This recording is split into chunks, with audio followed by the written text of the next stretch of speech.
वो आपका सबसे बड़ा दुश्मन है। तो अपने दुश्मन को पहचानिए। आपके जीवन का सबसे बड़ा शत्रु यूपीएस तो एनपीएस से भी खराब है। सरकार ये बताना चाहता हूं कि आपको ना तो एनपीएस ऑप्ट करना है ना यूपीएस ऑप्ट करना रखेंगे। सरकार वार्ता करे तो अच्छा, न करे तो अच्छा। हिमालय से कोई गंगा निकलनी चाहिए। आज नमस्कार, जय हिंद। मैं नितिन यादव स्वागत करता हूं आपके अपने कार्यक्रम बात दूर तक जाएगी में। इससे पहले हम कार्यक्रम की शुरुआत करें, आज के मेहमान जिला अध्यक्ष अटेवा श्री अजय कुमार जी का हम स्वागत करते हैं। अजय कुमार जी, बहुत बहुत धन्यवाद आपका, आप हमारे कार्यक्रम में आए। इससे पहले हम प्रश्नों की शुरुआत करें, हम चाहते हैं कि सबसे पहले आप परिचय दें। खैर, आप परिचय के मोहताज तो नहीं है, लेकिन हम फिर भी चाहते हैं कि आप एक सूक्ष्म परिचय दें जिससे दर्शक ये जान सकें आप क्या कर रहे हैं और किस पद पर हैं। अजय कुमार यादव। नितिन भाई, सबसे पहले तो मैं आपका तहे दिल से शुक्रिया करना चाहूंगा, क्योंकि आज तक मंच पर अटेवा ने ही लोगों को बुलाया है और कोई ऐसा व्यक्ति नहीं रहा जिसने व्यक्तिगत तौर पे किसी को बुलाकर उसका दर्द पहचानने की कोशिश की हो। इसलिए मैं आपका शुक्रिया अदा करना चाहता हूं कि आपने अपने चैनल के माध्यम से कर्मचारियों शिक्षकों के दर्द को साझा करने की कोशिश की है।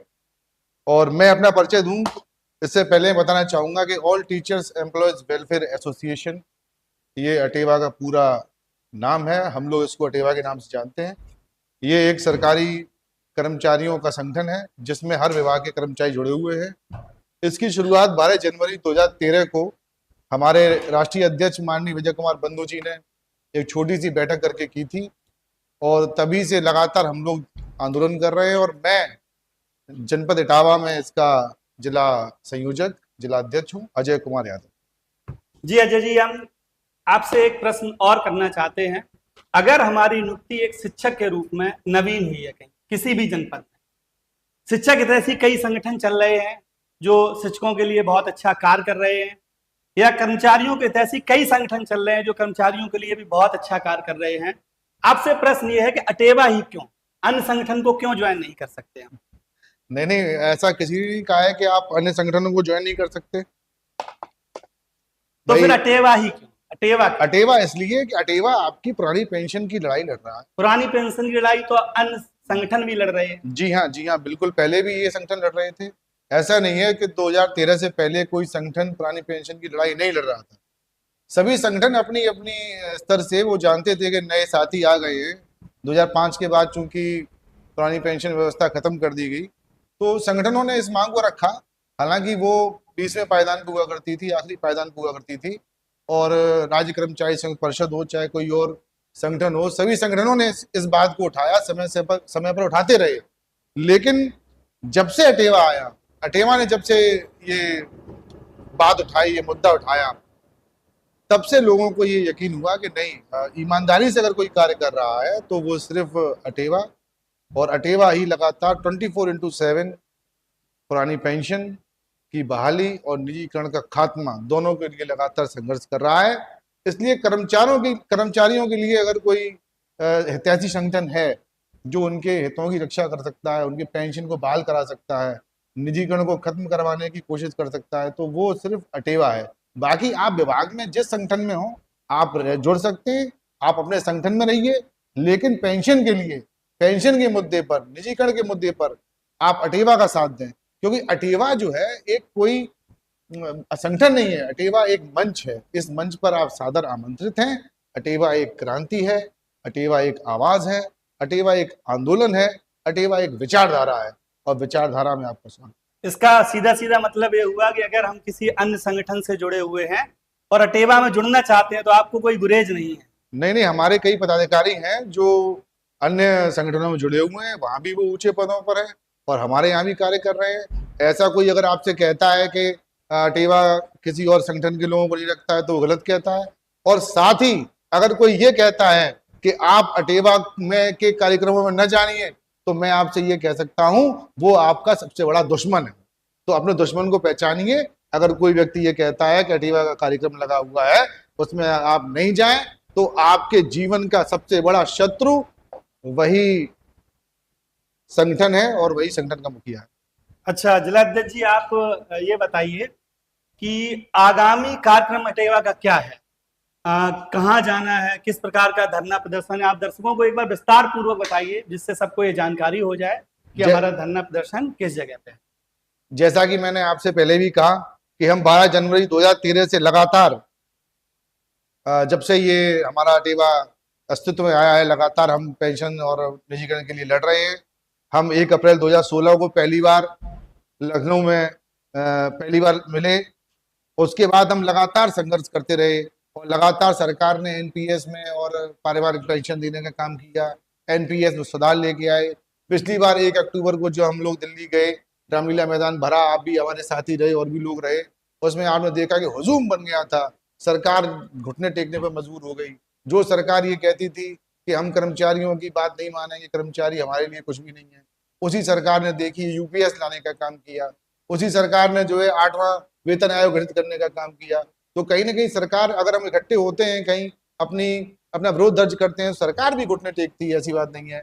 लेकिन सरकार यूपीएस लेके आई, यूपीएस तो एनपीएस से भी खराब है। सरकार यूपीएस लेके आई, सरकार का मानना ये था कि अगर हम यूपीएस का ऑप्शन दे देंगे तो हमारे कर्मचारी एनपीएस और यूपीएस में बढ़ जाएंगे। मैं आपको बताना चाहता हूं कि आपको ना तो एनपीएस ऑप्ट करना है ना यूपीएस ऑप्ट करना है, आपको सिर्फ ओपीएस की आवाज उठानी है और ओपीएस के मुद्दे पर अटेवा का साथ देना है। इसी कड़ी में हम लोग 1 मई मजदूर दिवस के दिन हम लोग मिलकर सब लोग जंतर मंतर इकट्ठा हो रहे हैं। ये एक राष्ट्रीय कार्यक्रम है, एनएमओपीएस अटेवा का कार्यक्रम है। सभी लोग जाएंगे, वहां बैठेंगे, अपनी बात रखेंगे। सरकार वार्ता करे तो अच्छा, न करे तो अच्छा। हम अपनी आवाज अपने सोशल मीडिया के माध्यम से, आप जैसे लोगों के साथियों के चैनल के माध्यम से अपनी मीडिया पे अपने लोगों के बीच ये बात उठाएंगे और निश्चित ही पुरानी पेंशन बहाल होगी। ये मेरा वादा है आपसे। इसका एक अध्यक्ष जी एक प्रश्न है कि अगर अभी तक के आंदोलनों को देखा जाए जी, तो अटेवा के आंदोलनों को आप सफल मानते हैं, असफल मानते हैं? कहाँ सफलता मिली है कि आंदोलन सिर्फ ऐसे ही होते रहे? देखिए, आंदोलन सफल और असफल तब माना जाता है जब हम अपनी मांगों को मनवा लें। हम अगर देखें तो हमारा एक ही मुद्दा रहा है, पुरानी पेंशन की बहाली। जबकि आप देखेंगे तो एक मुद्दे पर बहुत कम संगठन बने हुए हैं। जब हम 20 मांगों को लेकर जाते हैं सरकार के पास, तो सरकार कहीं ना कहीं एक दो मांग लेती है और हम ये मान लेते हैं कि संगठन का आंदोलन पूरा हो गया। लेकिन हमारा मुद्दा जो है ये बहुत विशाल मुद्दा है। नितिन जी, मैं आपको बताना चाहता हूं कि पुरानी पेंशन को, आंदोलन को अगर हम कहीं ना कहीं, जब हमारा देश आजाद नहीं हुआ था तो जो स्वतंत्रता आंदोलन चला था उससे जोड़ के चलें तो कोई दो राय नहीं होगी। दोनों ही आंदोलन लगभग एक जैसे आंदोलन है। समय लगेगा और लगातार हम एनपीएस में संशोधन जो हो रहे हैं, यूपीएस लेके आई है, तो हम ये मान के चले कि जो उजाला होता है उससे पहले जो सबसे ज्यादा अंधेरा होता है, तो हम मानते हैं इस समय सबसे ज्यादा अंधेरा हो रहा है, उजाले का प्रकाश की संभावना है। बहुत जल्दी हम लोग खुशखबरी मिलेगी। तो कितना हुजूम लेके जा रहे हैं आप दिल्ली इस बार 1 जून को? और कितने कर्मचारी आपके साथ हैं? बसों के माध्यम से जा रहे हैं, ट्रेन के माध्यम से? ये कहिए, ये पूछिए कि कौन कर्मचारी साथ में नहीं है। हाँ, तो कौन कर्मचारी साथ? तो मैं ये कहना चाहूंगा ऐसा कोई कर्मचारी नहीं है जो साथ में ना हो। तो अगर मैं जानना चाहूँ कि अटेवा की तरफ से कोई हेल्पलाइन नंबर है जो आप जारी करना चाहें जिससे कि असुविधा का सामना ना करना पड़े? वैसे आप तो वहाँ पे पहले से मौजूद रहेंगे, जी जी जी। फिर भी यदि कोई कर्मचारी कहीं भटक जाता है तो उसके लिए अगर कोई हेल्पलाइन नंबर आप चालू करना चाहें तो हम स्क्रीन पे यहाँ पे चला देंगे। आप जी जी, बिल्कुल बिल्कुल। एक तो मेरा ही नंबर है जो मैं आप नंबर एक बार दोहरा दीजिए। जी, 9259306767 ये मेरा कॉलिंग नंबर है। 9259306767 जी, और ये जिला अध्यक्ष अटेवा का नंबर है। आप लोग चाहें तो इसे सेव कर सकते हैं और कोई भी समस्या होने पर इन्हें कॉल कर सकते हैं। और 941199 941149 9411992134 ये मेरा अच्छा, WhatsApp संशोधन कर लीजिए 9411 99 2134 2134 ये मेरा WhatsApp नंबर है। ये अध्यक्ष जी का व्हाट्सएप नंबर है। पूरी टीम तैयार रहेगी हमारे हिसाब से जी। आपको वहां ले जाने के लिए। यदि किसी भी असुविधा का सामना करना पड़े तो आप इन हेल्पलाइन नंबर पे आप कभी भी निस्संदेह और निसंकोच कॉल कर सकते हैं। बाकी मैं 2-1 दिन में एक हेल्पलाइन नंबर जो प्रदेश से जारी होगा या राष्ट्रीय टीम से जारी होगा वो भी मैं शेयर कर दूंगा, तो आप लोग उसके माध्यम से मिल सकते हैं। और जैसे भी जाइए अपने स्तर से आप पहुंचिए और अपनी पेंशन की बात रखिए। धन्यवाद यहाँ बुलाने के लिए भाई नितिन जी, आपका और आपकी टीम का। अच्छा अध्यक्ष जी, आप एक प्रश्न अगर ये है जी कि कई संगठनों में जब वित्त की बात आती है, जी जी जी चंदे की बात आती है, तो कहीं ना कहीं आरोप प्रत्यारोप का दौर चलता ही रहता है। जी जी। मैं आपके माध्यम से जानना चाहता हूं कि अटेवा कितना पारदर्शी है। आपने जो पैसा लिया है, जो चंदा लिया है, उसका खर्च हम्म। कहाँ किया हुआ है? क्या अटेवा पूर्ण तरीके से पारदर्शी है? कि हो गई है पीर पर्वत सी पिघलनी चाहिए, इस हिमालय से कोई गंगा निकलनी चाहिए, आज है दीवार पत्तों की तरह हिलने लगी, शर्त लेकिन ये थी बुनियाद हिलनी चाहिए। देखिए ये मुद्दा जो आपने उठाया है, ये बुनियाद हिलाने का मुद्दा है। ज्यादातर संगठनों के बीच में जो समस्याएं होती हैं नितिन जी, वो इसी मुद्दे को लेकर होती हैं कि कितना धन आया, कितना खर्च हुआ, कहाँ गया पैसा। आप काम नहीं कर पाते हैं, संगठन बाद में लोग कुर्सियों के लिए लड़ते हैं। अरे मैं तो कहता हूँ अगर कोई व्यक्ति जो है अच्छा काम करना चाहता हो, उसके लिए हमारा जिलाध्यक्ष का पद खाली है, आप आ जाइए और खुद देख लीजिए कि यहाँ पे जो है कितना पारदर्शिता है। इसके बाद मैं एक नंबर और जारी करना चाहूंगा, मैं अपने कोषाध्यक्ष जी का नंबर जारी करना चाहूंगा, जो हमारे जिला कोषाध्यक्ष जी हैं, उनका नंबर है 9457530735, और उनसे आप बात करिए। और अगर आपको जो है अपने पैसे का कोई भी हिसाब किताब, पूरे जो भी लेखा जोखा हमारे खर्चे का है वो चाहिए, तो उनके पास व्यक्तिगत जाके आप उनसे लेखा जोखा ले सकते हैं। हमारे संगठन में जितनी पारदर्शिता है आज की डेट में, या तो टीएससीटी के पास है और किसी के पास नहीं। अभी आपने एक नया कार्यक्रम चालू किया है, शिक्षकों के सम्मान समारोह का। जी जी जी। ये कोई पॉलिटिकल स्टंट है कि ये लगातार अंदर जारी रहेगा? अगर आपको लगता है कि पॉलिटिकल स्टंट है तो पॉलिटिकल स्टंट ही सही, क्योंकि मुझे तो ये मालूम पड़ता है कि मैं पिछले 12 साल से सेवा में हूँ, और मैंने तो आज तक नहीं देखा किसी संगठन ने जो हमसे सदस्यता के रूप में पैसे लेके जाते हैं तो उन्होंने शिक्षकों के सम्मान के लिए कोई काम किया हो।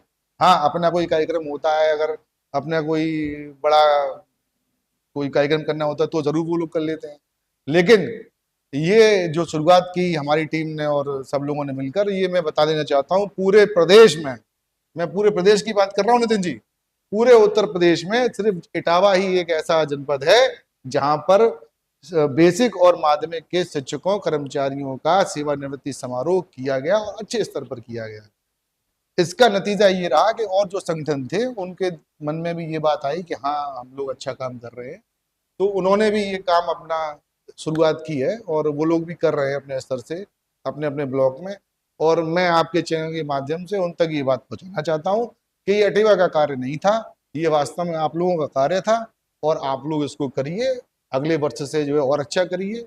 आपको जहां हमारी मदद की जरूरत पड़ेगी हम लोग साथ में रहेंगे। हाँ, अगर आप लोग इस कार्य को करने में असफल रहते हैं तो टीम अटेवा पीछे से तैयार है, कहीं भी जहां पे आपका कार्यक्रम नहीं होगा वहां टीम अटेवा करवाएगी, और हो सकता है कि अगली वर्ष व्यापक तौर पे एक कार्यक्रम जिले स्तर पे हो जिसमें अन्य विभागों के भी लोग शामिल हो। एक और प्रश्न है कि अगर अन्य कोई संगठन शिक्षक हितों की बात करता है तो क्या अटेवा उनके साथ खड़ा है? क्यों नहीं, बिल्कुल। मैं आपको बताना चाहता हूं कि पिछली बार जब ऑनलाइन हाजिरी की बात चली थी, और उससे पहले भी कई बार ऐसा हो चुका है कि कई सारे मुद्दे ऐसे आए जिसमें लोगों को लगा कि अटेवा का साथ होना चाहिए, तो हम लोगों ने साथ दिया। मैं किसी संगठन विशेष का नाम नहीं लेना चाहता हूं, लेकिन फिर भी मैं बताना चाहूँ राष्ट्रीय शैक्षिक महासंघ उस समय पुरजोर तरीके से विरोध कर रहा था ऑनलाइन हाजिरी का। तो अटेवा और भी हमारे जो संगठन थे, राज्य कर्मचारी संघ परिषद भी इसमें शामिल था, और भी अन्य विभागों के लोग थे, हम सब लोगों ने मिलकर जो है कलेक्ट्रेट पर धरना दिया और वहां पर ज्ञापन दिया, और उसका नतीजा ये रहा कि ऑनलाइन उपस्थिति जो वास्तव में बहुत दिक्कत देने वाली स्थिति थी उसको सरकार ने वापस लिया। हालांकि ये बात अलग है कि आज एक मैसेज वायरल हो रहा है जिसमें कई जी सारे जी जी, मैं बिल्कुल इसी मैसेज की बात जी करना जी चाहता हूं। एक संगठन के द्वारा 1 मई को ही जिला मुख्यालयों पर धरना प्रदर्शन की बात कही गई है। जी जी जी जी। अब मैं जितना अभी तक उस मैसेज को पढ़ा हूं और समझा हूं, तो मुझे समझ में नहीं आ रहा है कि ये अटेवा के साथ गतिरोध है या सहयोग है। आप एक बार आप अपने वक्तव्य से करिए। नितिन भाई यहाँ से पढ़े लिखे हैं, शिक्षक कर्मचारी हैं, और मेरा मानना है जितना कठिन टेस्ट जो है शिक्षकों के लिए आज हो गया है नौकरी पाने का, उतना कठिन तो आईएएस पीसीएस भी नहीं रहा। तो ये जो आपका प्रश्न है मैं अपने श्रोताओं पर छोड़ देता हूँ, वो जो बेहतर समझते हो उनके लिए वो अच्छा। वैसे मेरा तो मानना ये है कि अटेवा एक मंच है, सभी संगठनों को उस मंच पर एक साथ आना चाहिए। और 1 मई को अगर कोई ऐसी स्थिति पैदा होती है कि दूसरा संगठन मुख्यालयों पर अगर धरना प्रदर्शन कर रहा है, तो कहीं ना कहीं वो संगठन शिक्षक कर्मचारियों के हितैषी नहीं। धन्यवाद अध्यक्ष जी, आप बहुत बहुत धन्यवाद। आप यहाँ आए, आपने समय दिया और शिक्षक कर्मचारियों के जो भी प्रश्न थे आपने बेबाकी से उनका उत्तर दिया। आपके लिए बहुत बहुत शुभकामनाएं। 1 मई को हम लोग मिलते हैं जंतर मंतर दिल्ली में। आपके इस चैनल के माध्यम से लगातार खबरें जारी रहेगी और अध्यक्ष जी के द्वारा हमें ये टोपी पहना दी गई है। हम मान के चल रहे हैं कि ये सिर्फ टोपी नहीं पहनाई गई है, नहीं, ये जिम्मेदारियां हैं। शैक्षिक किसी भी हित में जो भी कार्य किया जा रहा है उसके लिए टोपी पहनाई गई है। अब अंत में हम बोलते हैं कि टोपी के लिए भी मैं बताना चाहता हूँ, ये टोपी जो है ये इसका बड़ा महत्व है।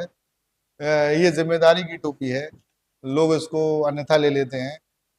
ये जिम्मेदारी की टोपी है। जब अगर किसी व्यक्ति पे जिम्मेदारी अगर किसी पे ये जिम्मेदारी अगर आती है तो उसको निभानी पड़ती है। तो